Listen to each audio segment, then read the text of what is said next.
Shalom, shalom, Yahweh Ba'ashem, Hamashiach, Yahweh Shah, Barakatham, to the brothers in the four corners, to the elders, double honors, to the sisters at home, shalom, shalom, and just to everybody, Salakia, pushing this word in sincerity and truth, man. I'm Jonathan from the Sons of Thunder Israelites. It's our heart's prayer and desire to the Most High that all Israel be saved. Now, what you're going to need for this lesson, King James Bible. We're not going to go into the Apocrypha for this lesson, but you will need internet access. I'm going to break down some scholarly articles dealing with the psychology of our people, dealing with the post-colonial theory, and also dealing with how why we need to leave this society in order to effectively establish our own. Okay? So we're going to get right into it, man. This is part one of restoring our culture within captivity and hashtag solidarity. Okay? Hashtag solidarity. Now, I want to pull out a couple of precepts. We got to understand why it's important to leave the current society in order to implement our own. We got to understand it both on the scriptural level, both on the physical level, and on the level of our ancestors, and the psychological level. This right here is a comprehensive understanding of why we need to leave the society we in and create our own in order to have a little piece of righteousness and have a way for our kids to see righteousness day in and day out. Genesis 12:1. Now the Lord has said unto Abram, get thee out of thy country and from thy kindred and from thy father's house unto a land that I will show thee. The Most High, when he called Abram, right? He told him, you got to leave your father's house, man. You got to leave your father's house and get ready to come serve me. Let's see what he told Moses. Or Salakia, let's see what Moses said about leaving Egypt. Exodus 9:1. Then the Lord said unto Moses, go in unto Pharaoh and tell him, thus says the Lord God of the Hebrews, let my people go that they might serve me. So we had to leave Egypt to properly serve the Most High. Now we know that that was a physical exodus, but it got to happen here too. Because when we get off into the wilderness, you got people mumbling and grumbling against the Most High and against the leadership of Moses. They haven't mentally left Egypt. They physically left it, but they haven't mentally left Egypt. We got to do both. We're going to understand why in a little bit. Let's look at Leviticus 18. Leviticus 18, 1-5. And the Lord spake unto Moses, saying, speak unto the children of Israel, and say unto them, I am the Lord your God. After the doings of the land of Egypt, wherein you dwelt, shall you not do. And after the doings of the land of Canaan, whither I bring you, shall you not do. Neither shall ye walk in their ordinances. Most High said, I'm going to bring you up out of Egypt, and I'm going to bring you into a land of your own. Don't do what you saw being done in Egypt, and don't do what you about to see coming into Canaan. This is another thing we got to look at. When we leave the society we in, don't run from leaving one society and run to following another society. Okay? Don't come out of the Christian church and run into Buddhism. Don't come out of the Christian church and run into Islam. Run into Mormonism. Run into Pentecostalism. Don't do that. Come out of her and follow the Most High. By Shema Mashiach Yahushua. Only the Most High is going to provide you with the resources you need. Any other power, any other deity of any nation and any God ain't gonna do nothing but lead you astray. That's why the Most High is saying what he's saying. Plus, we are people set apart unto him. He wants all his sheep to follow him. Verse 4, ye shall do my judgments and keep my ordinances to walk therein. I am the Lord your God. Why is he saying that? Because you're not going to do what they was doing in Egypt. You're not about to do what they was doing in Canaan, but you're going to do what I tell you to do.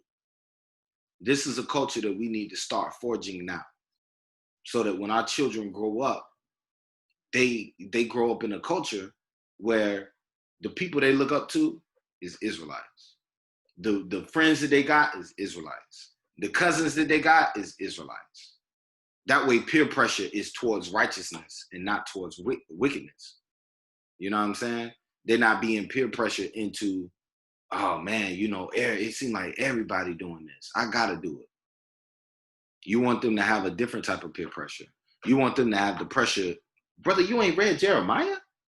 That's the type of peer pressure you want your kids to be under. Verse 5, ye shall therefore keep my statutes and my judgments, which if a man do, he shall live in them. I am the Lord. So Most High is setting up the stage real nice for us, man.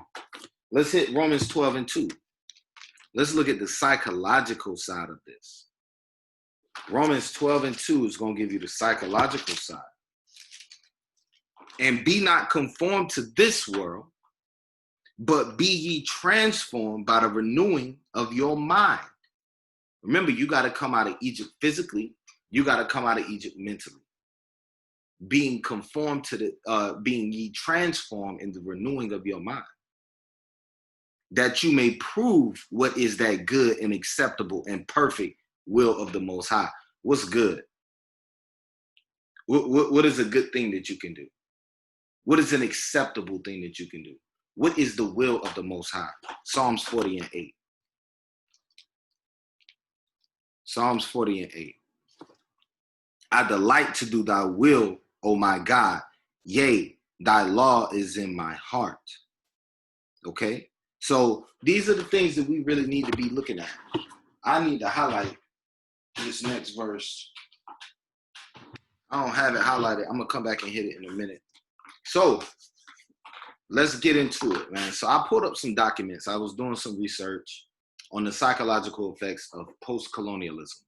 What is post-colonialism? The word post meaning after, colonialism. What is colonialism? Let's figure this out. I'm gonna pull up a couple of things for you real quick. Esau like to go around telling people that we ain't lost our heritage. We ain't the dang on people, man. You gotta watch a snake like that, man. I'm gonna show you something. They trying to say that the Edomites who call themselves Israel, they trying to say that they never lost their heritage, and this whole time they've known who they were. We're gonna show you something. All right, the word colonial right here on the screen. Relating to or characteristic of a colony or colonies. Okay.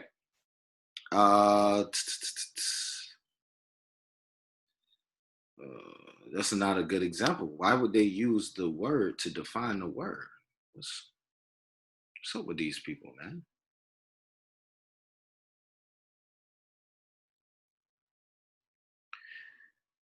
Okay.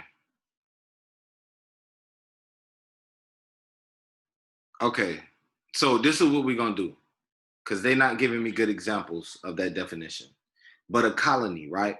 So colonialism is where you have one state who comes and takes control of another state and basically feeds off of the resources of that state for their own good.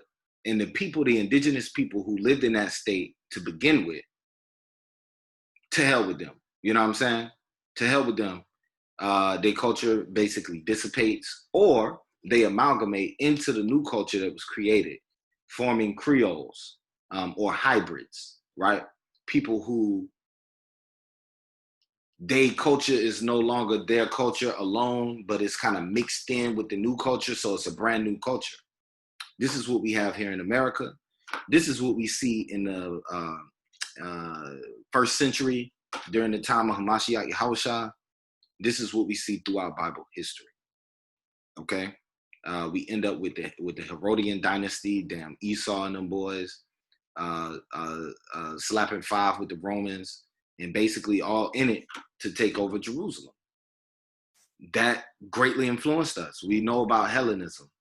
All of these things were types of imperialistic colonialism, okay?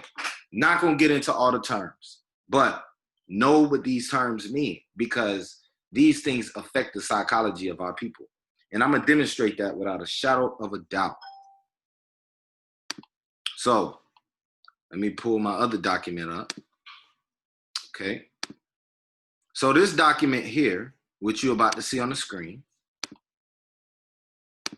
is titled Ideology and Post-Colonial Society. This was published in 2016 in a political psychology journal, okay? Volume 37, Supplement 1, okay? Ideology and Post-Colonial Society. I want to go down to page 118. I want to demonstrate something to you real quick.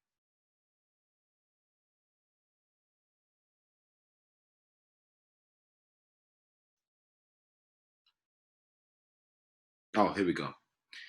So let's read this. The first highlighted area right here.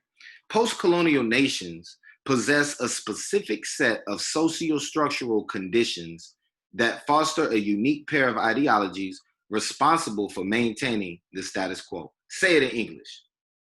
Nations that have recently released themselves from colonialism have a set of conditions innate and intertwined within the actual system itself that makes the people stay on a psychological cycle that the colonizers set up.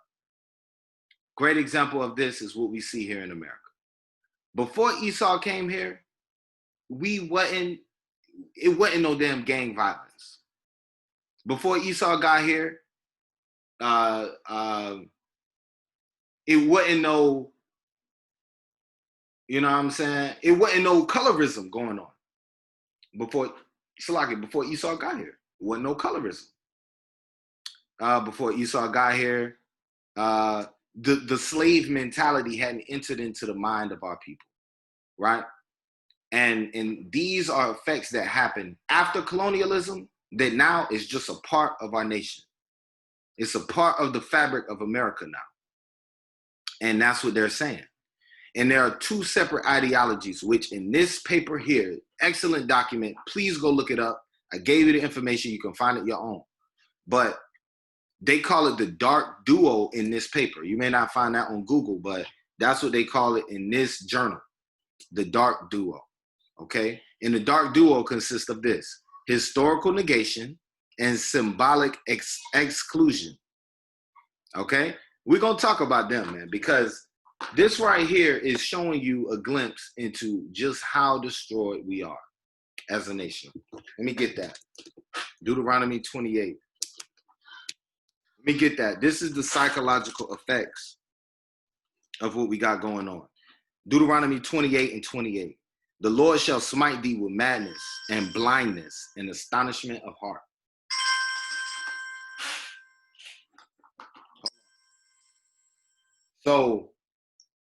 So right now, the Most High has smitten us with madness, blindness, and astonishment of heart. Okay? Let me go down and get these definitions real quick for you. This is an excellent document. Historical negation is the prescriptive belief that historical injustices experienced by indigenous people in the colonial era are irrelevant in contemporary society. Who says this?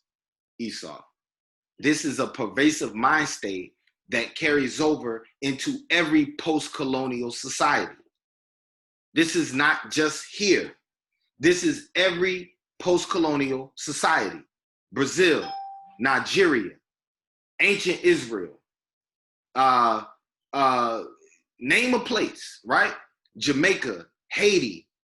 Post-colonial societies go through this. And the people that's there, they like, you know what? Listen, it's not just Esau who think like this. It's us. We think like this as well. You know what, man? That was a long time ago, man. I really don't feel like, I really don't feel like it's a big thing no more. Look down at what it says. It says HRN 04. It's at the top of the page. We should all move on as one nation and forget about past differences and conflicts between ethnic groups.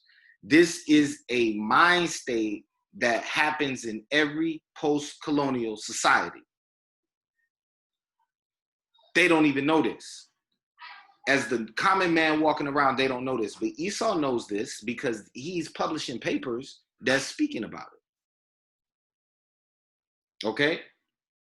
Key number one reason to why we have to leave this society and mentally leave this society in order to establish our own. Because when we come into the truth, surely oppression maketh a wise man mad. So now no longer can I say these past injustices don't matter to me no more.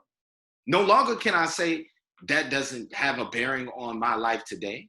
No longer can I say pull yourself up by your bootstraps. I'm looking at it on the paper by people that's smarter than me in the field. They understand that those things do have an effect.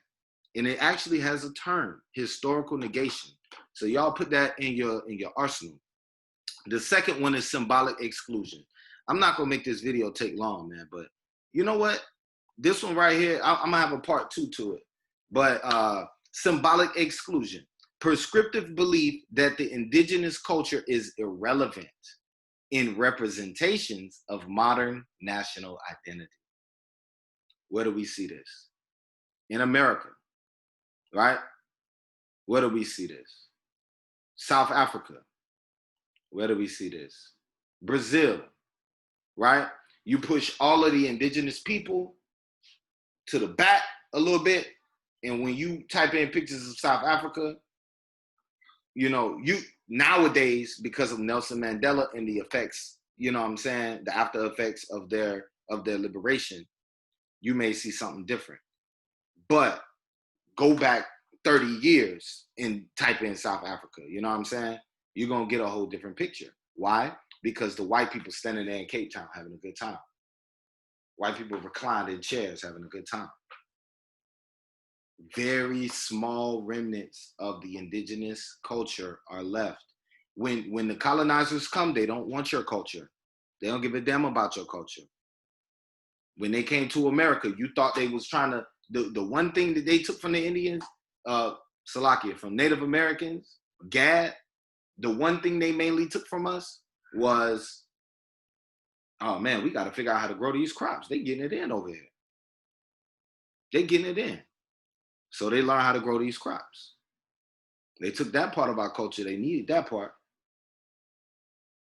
But being peaceful amongst men, nah, they ain't had no need for that part.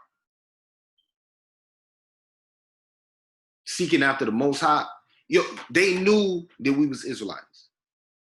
Okay, let's move on. I had another document. This one's called, hold on, Salakia. Yo, this junk is tripping. Hold on. All right. This document is called Post-Colonial Psychology. It's by Ian Parker. Okay.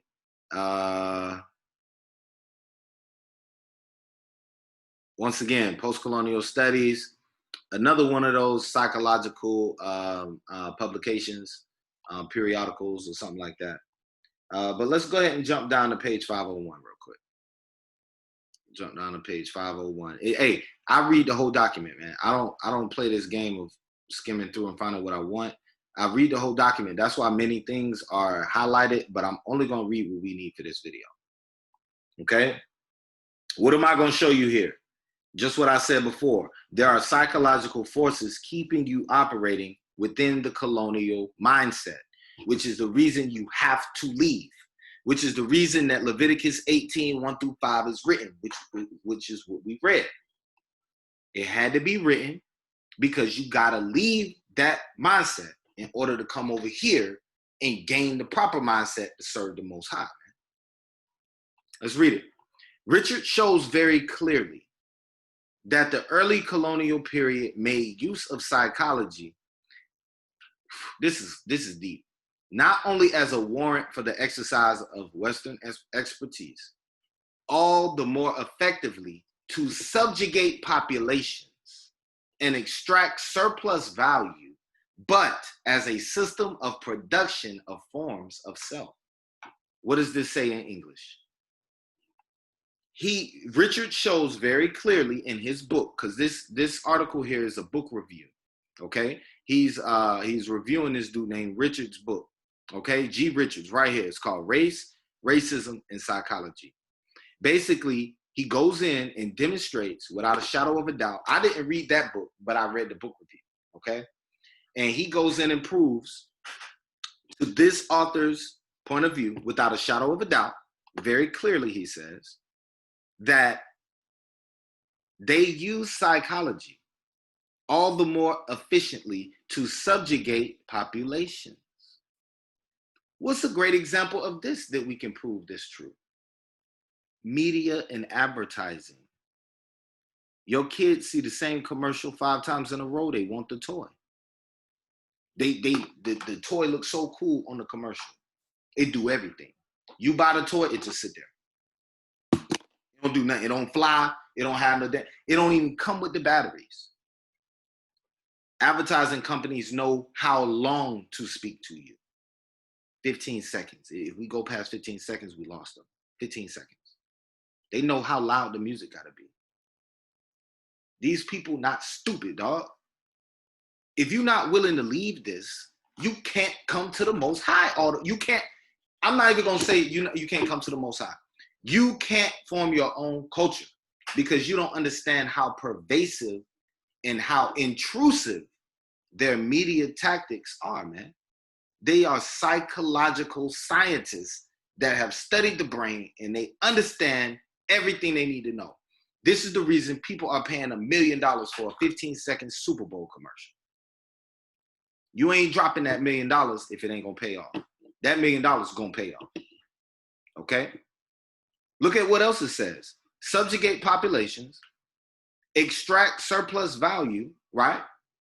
Anything left over, find out how to maximize anything left over. Because we psychologically, cool, it's gonna be a little bit of spillover. How do we take advantage of that spillover? You know what I'm saying? How do we take advantage of that? That's what they've studied. But as a system of production of forms of self. What was Hellenism? Hellenism was production of forms of self. They spread their own image throughout the earth by changing the way you thought, by making you a Hellenist. By making you a Hellenist, it ensures that their thoughts and their ideals will travel wherever you go. If our culture was like that, and we put that much energy and time into building our culture like that, when I send my child somewhere and he go around other kids, they learn the gospel just by being around my kids. That's the point of Yahushua sending us out.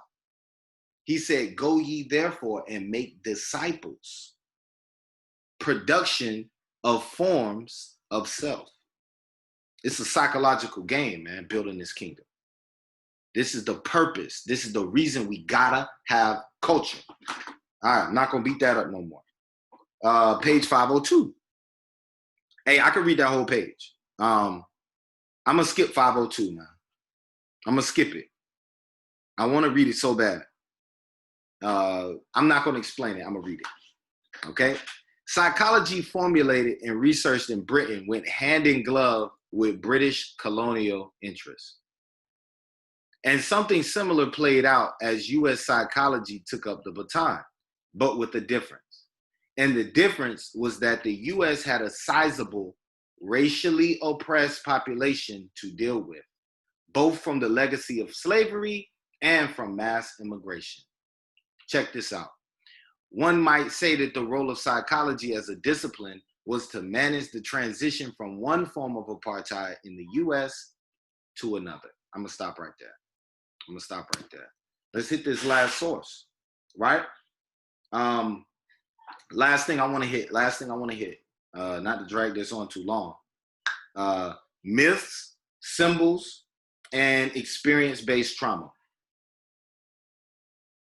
These are the reasons why we got to lead the society as well. Myths, symbols, and experience-based trauma. They have this thing called genetic memory. Okay, genetic memory is the idea that memories, not memories, but experiences can be passed from generation to generation. Scientists have not proven this with humans. Salakia. They have not proven this with humans, but it has been proven with animals. Think about it. We all drive down the street, right? And a deer sees the headlights, and what's it do? It stares. Or if a deer sees a car coming, it'll run away. Sometimes they don't know whether to run across the street or to run back through the woods, but either way, it runs away, right? Why is that? Because somewhere written in their code, this is trouble. I gotta go. Somewhere written in their code. Now, remember, there was a point in time when there was no such thing as headlights. The very first deer to see headlights, what did he do? What did he do? You know what I'm saying? Maybe he was the very first one to get stuck in the headlight, like just looking at it like, yo, what the hell is that? Right? They did an experiment with lab rats where the rat was in a maze, and every time it tried to go this path, right, it would get shocked. So it would stop going that way after a while because it knew I'm going to get shocked. And so it started going the other way. They took a descendant or one of the offspring of that rat that had never been shocked and put it in the same maze, and it never went that way because of genetic memory.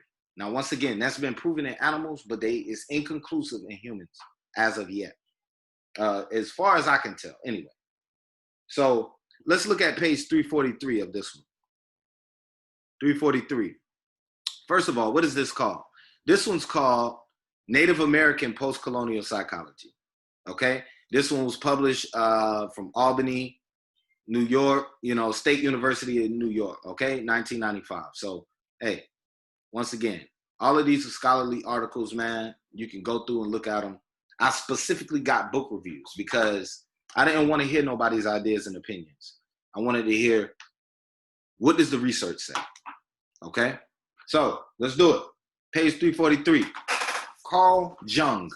Look him up. Carljung. Look him up. That's on your own time.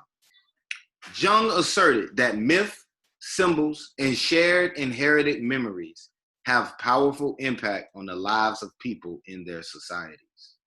This is the reason why we got to leave America. We got to leave this mind state. We got to leave Babylon. And we got to leave it on multiple levels because the myth of the Easter Bunny has an effect on you, whether you want it to or not. It has a damn effect. You don't have no control over that. People like, oh, well, I know it's fake, and my kids, they just do it because this, that, and the third, but we know it's fake and we don't worship the Easter Bunny. It has an effect on you. It's changing the way that your kids see the world before he even understands what he's doing. Symbols, same thing. Experience-based trauma, once again. Our people been destroyed and slaughtered by these white people for hundreds of years, okay? So now, when we come up and we go get a job, our voice gets softer. We don't do it on purpose. We don't think about all of that at one time. Our voice just gets softer, man, because we know that it's trouble coming around the corner, man, when we dealing with these damn crackers. We got to understand this stuff, Israel. We got to come out all the way. I'm going to leave this on the screen. You can pause it and read it when you want to. I'm not going to get into it. I'm going to hit 2 precepts and I'm out of here. But I just need y'all to know that in order for us to establish our cultures, we got to come all the way out of this one. The same way Peter, or Salakia, the same way Abraham, the same way Moses, the same way everybody had to do. Let's look at it. 1 Peter 2:9. But you are a chosen generation, a royal priesthood, a holy nation, a peculiar people, that you should show forth the praises of him who have called you out of the darkness and into the marvelous light. You got to come out of the darkness in order to live in the marvelous light. It's that simple. Light and darkness can't be in the exact same place at the exact same time. It can't happen. It's a physical impossibility. Okay? Why? Because the definition of darkness is the absence of light. So if you have anything in the old culture that you're holding on to, it's replacing something from the new culture that can be there. Okay? I hope that makes sense. I hope that makes sense. Last precept, Proverbs 24:3, man. Proverbs 24:3. Once again, this might become a lesson one day in the future, but I'm going to do a part 2 for sure. Through wisdom is a house builded, and by understanding is it established. In order for us to build our culture, in order for us to build, you know what I'm saying, upon what we're trying to build, and create a culture that is sustainable and perpetuates righteousness the way that we're trying to do, the only way for this to be possible is for us to leave Babylon and come fully into our own thing where we can serve the Most High.